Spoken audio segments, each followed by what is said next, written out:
Okay guys, continue natin yung ating workshop for Kulabida, a tool that can help you manage your business online and i-automate yung mga manual process na ginagawa mo. So, ang papasilip ko naman sa inyo ngayon is yung notice board section. So, tara, let's go! Okay, so ito guys yung ating notice board section, no? So, meron tayong way na mag-announce sa ating mga employees, sa ating mga team members, or sa ating mga clients ng quick message, quick announcement na pwede din nilang mabalikan. So think of it na parang traditional notice board kung saan 'di ba yung mga HR natin or yung mga supervisor minsan nagpapaskill sila. So dito digitally na natin siya ginagawa. So to add a new notice board, since tayo yung admin, click nyo lang yung add notice board button. Ayan, dito sa notice board heading. So, ito yung title.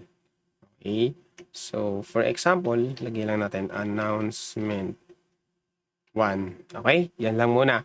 Then, you have an option kung sino yung makaka-receive nung notice na to. Si employee or yung mga employees or yung mga clients. Say example, meron kayong adjustment sa service nyo, sa price, sa operating hours nyo, sa holidays, etc. Pwedeng i-announce nyo yun sa notice board. Okay? So, sa employees muna tayo mag-announce. And then, pwedeng mong piliin yung department.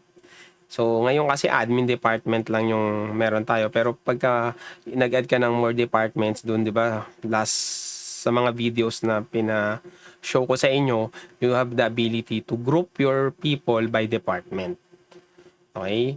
So, pag wala kang pinili na department, ma-announce yung notice message mo, notice board mo, na message dyan sa lahat. Okay? So, dito, sulat mo lang.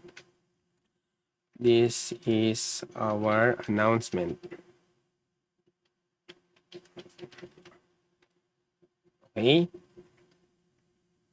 And then, you also have the ability to, again, to attach some files na gusto mong i-send like yung PDF or guide, etc. Okay, kapag okay na yung notice board mo, ayan, just make sure guys, siguro isang tip ko lang no, na tama at accurate lahat naman nilalagay nyo dito. Since everyone nga na pinili mo kung sino yung makareceive, will be able to see your notice board. So, make sure mo na accurate yung information na nilalagay mo dito. And then, pag okay na, hit the save button.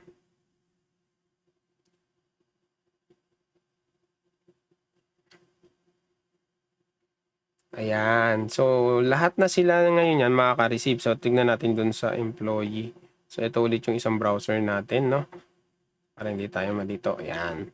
So, punta tayo sa notice board ng employee view. Oops. Employee view. Ayan, yan. Ito.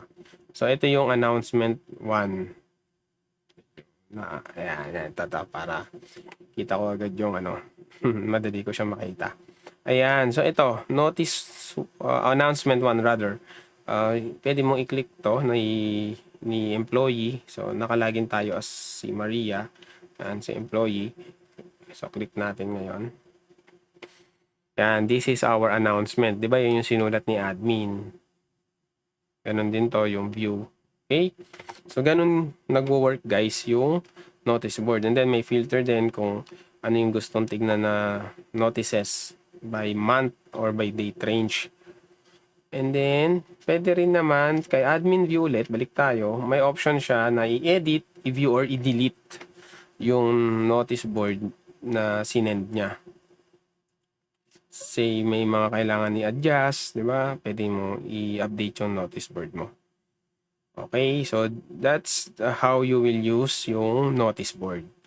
Okay, hope you learned something and see you on the next video.